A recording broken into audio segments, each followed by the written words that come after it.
Today, we know Toby Keith as many things. One of the most successful recording artists of all time, a wildly successful businessman and philanthropist, and a fierce defender of his community, his family, and flag. It's difficult to imagine this all-American success story as anything other than a superstar. But in truth, Toby's journey to success wasn't so simple. You might not believe the story of his rise to fame, from crazy jobs to last-minute miracles.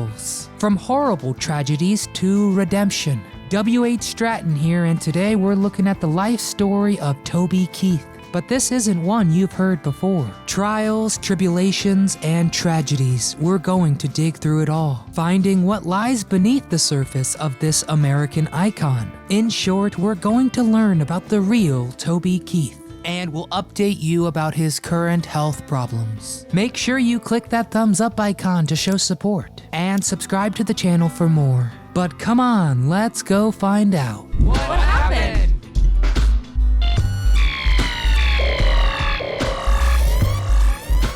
The Singing Oil Man.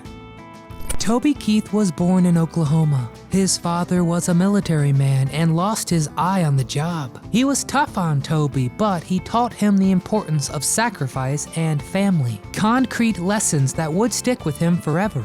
The family moved to Arkansas and lived there for several years. There, his grandmother owned a restaurant and musicians would frequently play. And young Toby was entranced by these musicians. By the time he was 8, he learned to play guitar so he could join them. But his family didn't seem to believe he was cut out for music, and also soon moved back to Oklahoma. There, Toby lived a normal American life, playing defensive end on the football team, but still dreaming of something more. After high school, Toby couldn't go to college, so he ended up working as a derrick hand in the oil fields. Now, you might not think about oil too much, but chances are every time you charge your phone, turn on a light, or use electricity at all, you are using good old American oil. While the oil business makes life possible for us normal Americans, there's a lot of dirty, dangerous work that goes into collecting it. And every year, thousands of oil workers are injured from explosions, equipment malfunctions, and of course accidents. Hundreds of them actually die. Derrick operators like Toby often have to work at dangerous heights and operate heavy machinery. In truth, they have the most dangerous job in the business. And that's exactly where Toby learned to be a great musician. Not like many so-called country artists in fancy music schools, but while making an honest living in the rough and tumble American West. But authenticity can only take you so far.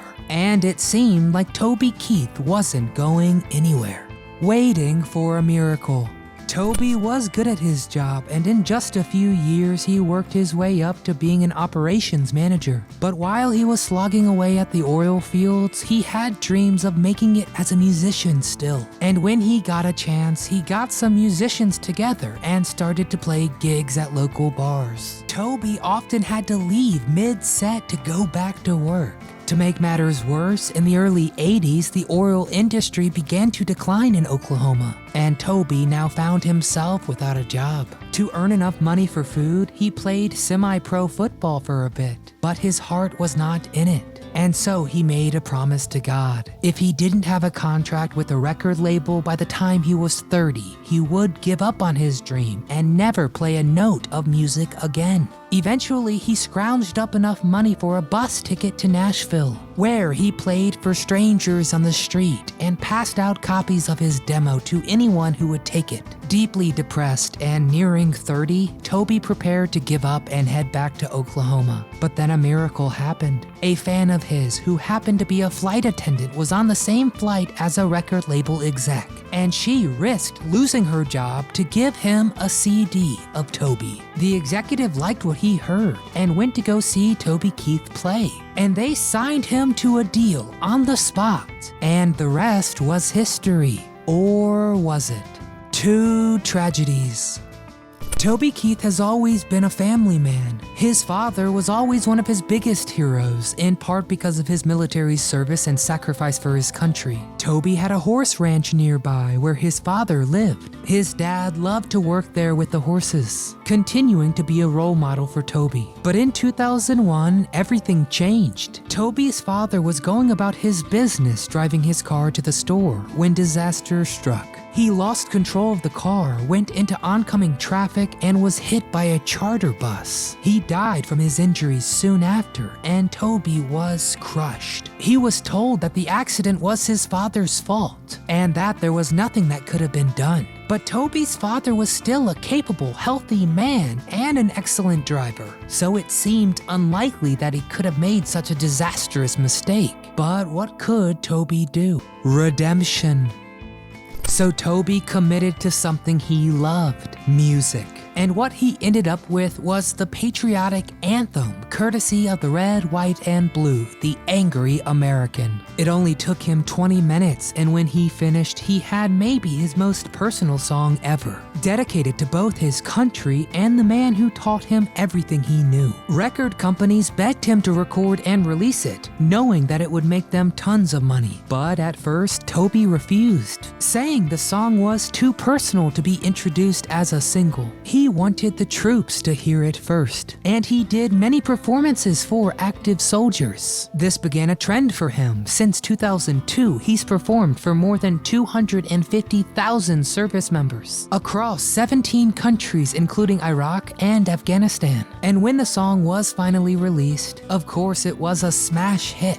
In fact, it was his biggest song yet. It was so big it caused problems for him. ABC wanted him to perform the song for a special, but they requested that he change the words, saying it was a bit too controversial. But Toby refused to censor himself and pulled out of the special. I think the song helped remind him of what he really believed in, sticking to his guns and fighting for what was right. And what did he do? The guy investigated the real cause of his father's death. And it took several years to prove, but eventually he was able to prove that the accident wasn't his dad's fault. That in fact, his car had been sideswept. And after being knocked into oncoming traffic, the bus had failed to stop because it had been equipped with faulty brakes. Toby and his family were able to show this in court and were awarded $2.8 million in damages. Of course, the money doesn't bring Dad back, and Toby was already a successful artist, but he was so relieved because he stood up for his principles, standing up for the truth and what's right. And after several years of fighting for his family, they could all finally rest.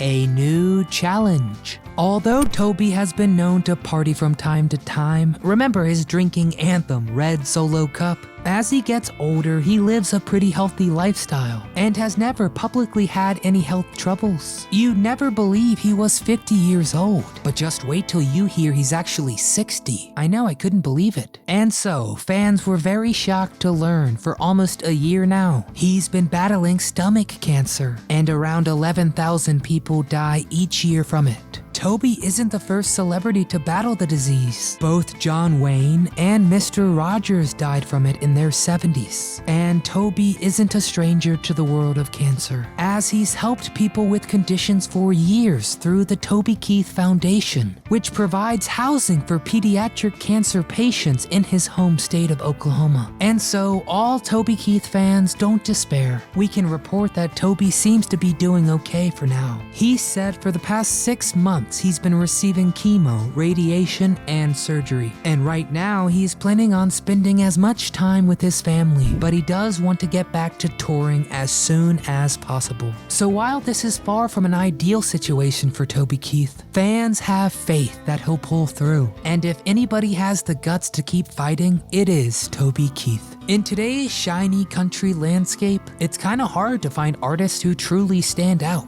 Toby Keith has done so for decades now. All his life, he has been so down to earth, a true hard-working American. From his rough and tumble days on the oil rig to his years topping the charts. He's been with his wife since 1984 and has always been there for family. So get in the comments and tell me something you've heard great about Toby Keith.